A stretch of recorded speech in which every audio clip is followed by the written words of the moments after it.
We have officially gone 10 episodes into Ryusoulger, and it has given us a full look at our main 5 with at least some focus for all of them. And this episode in particular was the Asuna episode to round all that out.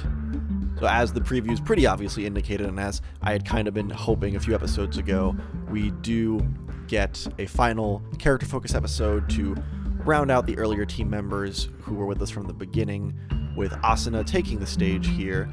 And I really enjoyed this episode for the most part. I think Asuna as a character is very easy to like. I think she has a kind of simple charm to her. You know, they kind of make the jokes early on and at the end with her luck kind of winning her the day sometimes, but it felt kind of endearing and entertaining to watch. It wasn't like, you know, just Kyuranger lucky willing the universe to make everything okay for him. But I also don't think it takes away from what she is good at, because we have seen, you know, her physical strength, her fighting capabilities, and also in this case some her emotional strength, especially dealing with the host of our Minosaur. It was a really fun episode. I think Asuna getting to be one-on-one with the parent of the Minosaur and try and, you know, convince him that, hey, dying wouldn't make your friend feel any better. Once again, this show getting kind of dark when it comes to things like death and the implications of saving people, or a sacrifice in that way being better for everyone on the whole. And once again, very firmly kind of taking the stance of it not being okay to do something like that, no matter who it might save.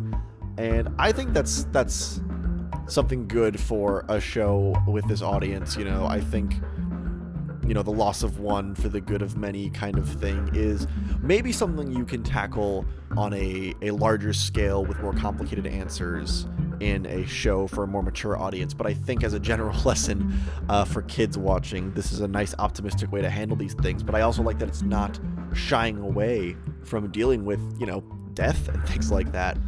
But I really did like what they did with Asuna, having her kind of solve the emotional conflicts and the personal conflict with the host, especially after the other members of the team shot her down when she tried to contribute, was nice for her. If I have a little, I don't know, issue, it's something to think about, I guess. You know, early on, the host, I always jump between host and parent for Minosaurs, but, you know, there's a moment where, like, he helps her with those guys harassing her, and I think she could have dealt with them on her own. And I don't think the show implied that she couldn't have. I think he just stepped in before she even tried to. And having her save him later in the episode as a good counterbalance to that, I think was good. I think there are different ways that could have been framed that could have just made her look weak. And when you're the only girl on the team, these are the kind of things that you really need to be careful with your writing, because Asuna so far has shown herself to be very capable, you know, on the level of everyone else on the team, and I would hope they keep that up. And jumping ahead to the mech fight, you kind of get that too, where Ko and Melto are sort of guiding her through the fight, and there is a little bit of luck that helps her through. And, you know, with that, I feel like there was a little bit more for the gag there, you know, the joke of the accidental domino effect to win the day, because it is also coming off of a really great fight scene when she's on the roof dealing with Wyzul and all the soldiers, and like that fight was amazing. I thought that was shot really well. It was like continuous for so long, and following her along like it's from someone else's like point of view on that level. That was an amazing fight scene, and I really liked the mech action in this episode too. Just jumping ahead to action, you know, I think we got back to some of the really fast movement from before, because we had, you know, basic Kishiryu, and then Kishiryu Ankyuro's was really nimble, considering it has like the big tail weapon and the big hammer weapon. That was I think one of the better fights in the past few episodes, just because it was a lot more movement, and the giant hammer finisher was really cool. But there was a little, I almost wish that energy that she'd taken into her ground level fight kind of kept up in the mech fight. I don't know why they felt they should write in like Ko and Melto giving her advice. Like, she's been doing this a while. It's weird, because I don't think it was like to emphasize a certain point about her. That was an odd writing choice, I guess. But I do feel like on the whole she did shine in the episode. And, you know, female characters in Toku often kind of get sidelined or just sort of lessened compared to some of the other characters sometimes, and it sucks, and it's a prevalent thing in the whole genre. And I think on the whole, this episode served her fairly well. I don't think she was screwed over too much. You know, there are always little things to be improved, but I think on the whole, they did a pretty good job with her. I also really enjoyed Wyzul and Creon this episode. More Creon, very happy to get that back. I missed him a little while. I thought when he came up to the parent and there was kind of that like frame by frame spelling of the name, that was just a really funny like, oh, he's back kind of scene. I got some of what I wanted with Wyzul and Creon interacting a little more. God, that moment when Creon turns and Wyzul is literally right in his face was amazing. I said this on Twitter, but it's interesting to note, Wyzul and Tank Joe are not in the opening. The only villain in the opening is Creon, which I think gives credence to the idea that he may be the only villain who's in the entire show. I still don't know if he'll be the big bad, but that's just a very interesting thought. And we have seen with 2 villains in a row that when Creon is alone or thinks he's alone, he is very quick to insult the people he's working with, and not in an overbearing I'm better than you way, but just in like that idiot messed it up kind of way. And that's very interesting. I also liked, on a Wyzul note, once again, he is very much about playing into manipulation of humans and those 2 aliens at one time.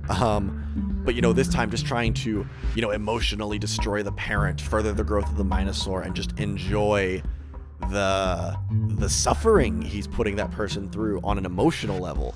And again, kind of trying to let the civilians destroy themselves, you know, let him be a victim of his own grief more than, you know, being actually attacked. He's a really interesting villain. He really is much more interesting than Tank Joe. And I hope he sticks around a while. I hope they don't off him too quickly. Aside from that, you know, everyone else, you know, did a fairly good job. You know, it was a character-focused episode.